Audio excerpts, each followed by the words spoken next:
So then Pilate took Jesus and scourged him. And the soldiers twisted a crown of thorns and put it on his head. And they put on him a purple robe. Hail, King of the Jews! And they struck him with their hands. Pilate then went out again and said to them, Behold, I am bringing him out to you, that you may know that I find no fault in him. Then Jesus came out, wearing the crown of thorns and the purple robe. Behold, the man! Therefore, when the chief priests and officers saw him, they cried out, You take him and crucify him, for I find no fault in him. We have a law, and according to our law, he ought to die, because he made himself the Son of God. Therefore, when Pilate heard that saying, he was the more afraid, and went again into the praetorium and said to Jesus, Where are you from? But Jesus gave him no answer. Are you not speaking to me? Do you not know that I have power to crucify you and power to release you? You could have no power at all against me, unless it had been given you from above. Therefore, the one who delivered me to you has the greater sin.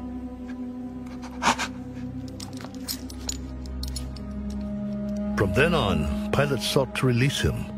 But the Jews cried out, If you let this man go, you are not Caesar's friend. Whoever makes himself a king speaks against Caesar.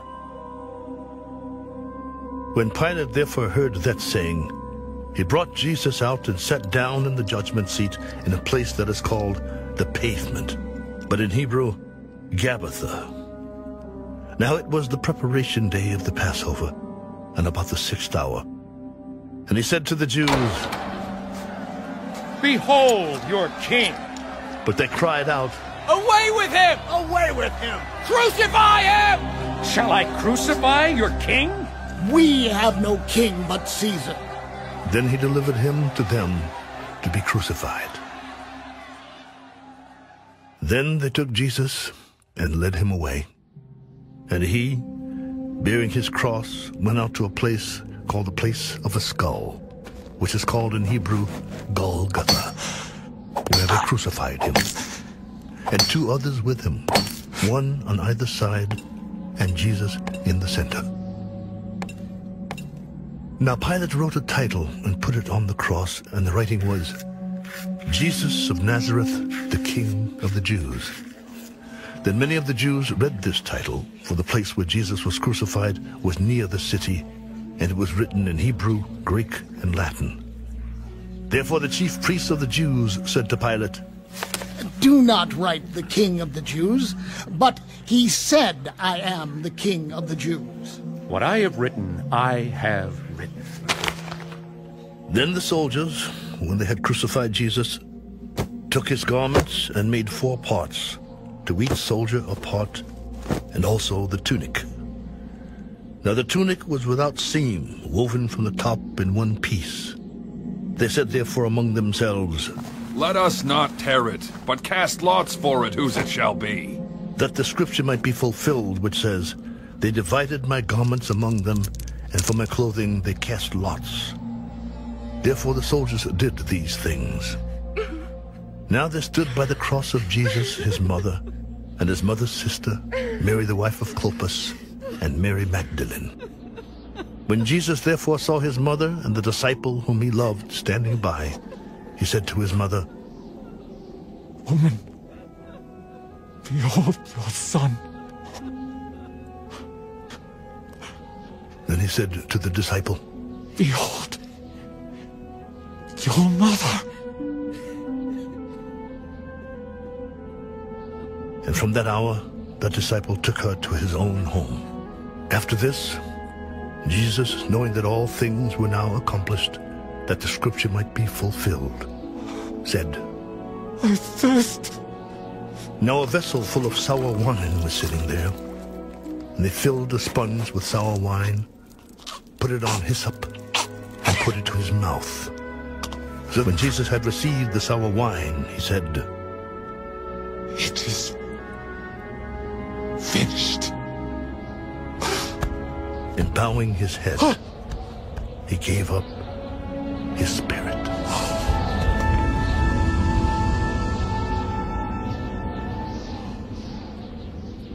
Therefore, because it was the preparation day, that the body should not remain on the cross on the Sabbath, for that Sabbath was a high day, the Jews asked Pilate that their legs might be broken, and that they might be taken away.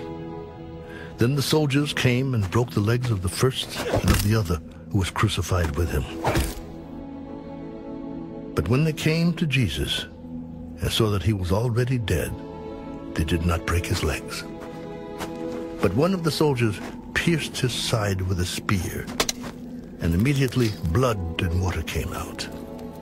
And he who has seen has testified, and his testimony is true, and he knows that he is telling the truth, so that you may believe. For these things were done, that the scripture should be fulfilled. Not one of his bones shall be broken. And again another scripture says, they shall look on him whom they pierced. After this, Joseph of Arimathea, being a disciple of Jesus, but secretly, for fear of the Jews, asked Pilate that he might take away the body of Jesus. And Pilate gave him permission. So he came and took the body of Jesus. And Nicodemus, who at first came to Jesus by night, also came, bringing a mixture of myrrh and aloes, about 100 pounds. Then they took the body of Jesus and bound it in strips of linen with the spices, as the custom of the Jews is to bury. Now in the place where he was crucified there was a garden, and in the garden a new tomb in which no one had yet been laid. So there they laid Jesus, because of the Jews' preparation day, for the tomb was nearby.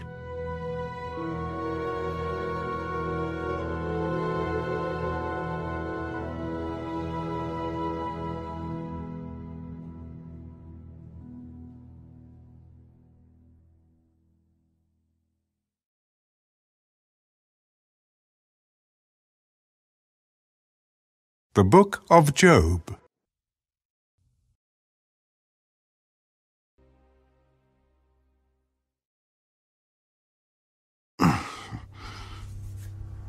Oh, that I were as in months past, as in the days when God watched over me, when his lamp shone upon my head, and when by his light I walked through darkness, just as I was in the days of my prime, when the friendly counsel of God was over my tent, when the Almighty was yet with me, when my children were around me, when my steps were bathed with cream, and the rock poured out rivers of oil for me. When I went out to the gate by the city, when I took my seat in the open square, the young men saw me and hid, and the aged arose and stood. The princes refrained from talking and put their hand on their mouths. The voice of nobles was hushed, and their tongues stuck to the roof of their mouths. When the ear heard, then it blessed me, and when the eye saw, then it approved me, because I delivered the poor who cried out, the fatherless, and the one who had no helper. The blessing of a perishing man came upon me, and I caused the widow's heart to sing for joy. I put on righteousness, and it clothed me. My justice was like a robe and a turban. I was eyes to the blind, and I was feet to the lame. I was a father to the poor, and I searched out the case that I did not know. I broke the fangs of the wicked, and plucked the victim from his teeth. Then I said, I shall die in my nest, and multiply my days as the sand. My root is spread out to the waters, and the dew lies all night on my branch. My glory is fresh within me, and my bow is renewed in my hand. Men listened to me and waited, and kept silence for my counsel. After my words, they did not speak again, and my speech settled on them as dew. They waited for me as for the rain, and they opened their mouth wide as for the spring rain. If I mocked at them, they did not believe it, and the light of my countenance they did not cast down. I chose the way for them, and sat as chief. So I dwelt as a king in the army, as one who comforts mourners.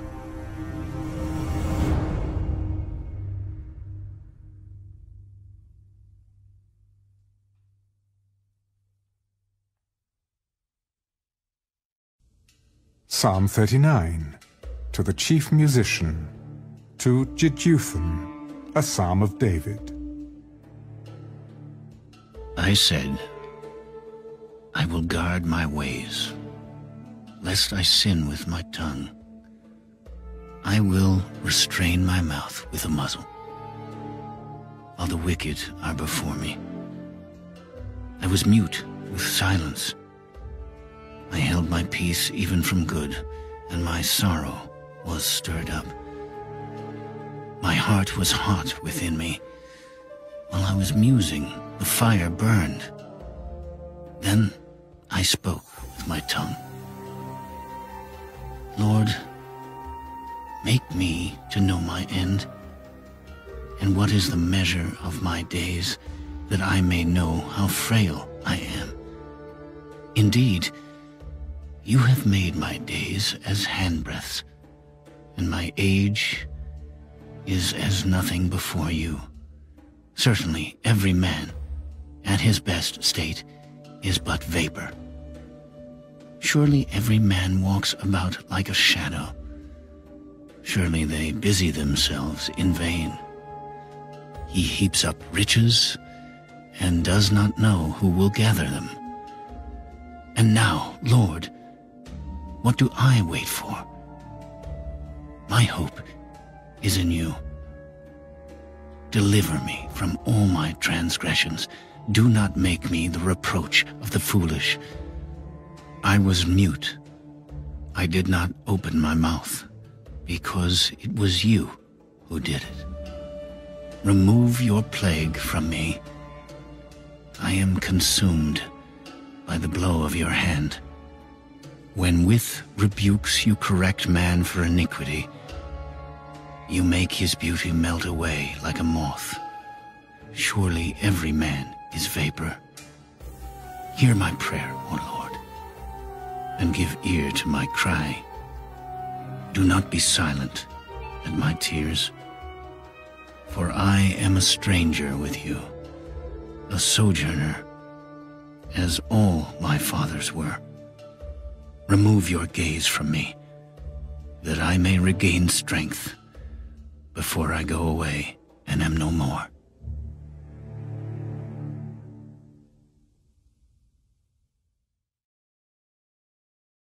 The Book of Proverbs. Better is the poor who walks in his integrity, than one who is perverse in his lips and is a fool. Also, it is not good for a soul to be without knowledge, and he sins who hastens with his feet. The foolishness of a man twists his way, and his heart frets against the Lord. Wealth makes many friends, but the poor is separated from his friend. A false witness will not go unpunished, and he who speaks lies will not escape. Many entreat the favor of the nobility, and every man is a friend to one who gives gifts. All the brothers of the poor hate him. How much more do his friends go far from him? He may pursue them with words, yet they abandon him. He who gets wisdom loves his own soul. He who keeps understanding will find good. A false witness will not go unpunished, and he who speaks lies shall perish. Luxury is not fitting for a fool, much less for a servant to rule over princes. The discretion of a man makes him slow to anger, and his glory is to overlook a transgression. The king's wrath is like the roaring of a lion, but his favor is like dew on the grass. A foolish son is the ruin of his father, and the contentions of a wife are a continual dripping. Houses and riches are an inheritance from fathers, but a prudent wife is from the Lord. Laziness casts one into a deep sleep, and an idle person will suffer hunger. He who keeps the commandment keeps his soul, but he who is careless of his ways will die. He who has pity on the poor lends to the Lord, and he will pay back what he has given. Chasten your son while there is hope. Do not set your heart on his destruction. A man of great wrath will suffer punishment, for if you rescue him, you will have to do it again. Listen to counsel and receive instruction, that you may be wise in your latter days. There are many plans in a man's heart. Nevertheless, the Lord's counsel, that will stand. What is desired in a man is kindness, and a poor man is better than a liar. The fear of the Lord leads to life, and he who has it will abide in satisfaction. He will not be visited with evil. A lazy man buries his hand in the bowl, and will not so much as bring it to his mouth again. Strike a scoffer, and the simple will become wary. Rebuke one who is understanding, and he will discern knowledge. He who mistreats his father and chases away his mother is a son who causes shame and brings reproach. Cease listening to instruction, my son, and you will stray from the words of knowledge. A disreputable witness scorns justice, and the mouth of the wicked devours iniquity. Judgments are prepared for scoffers, and beatings for the backs of fools.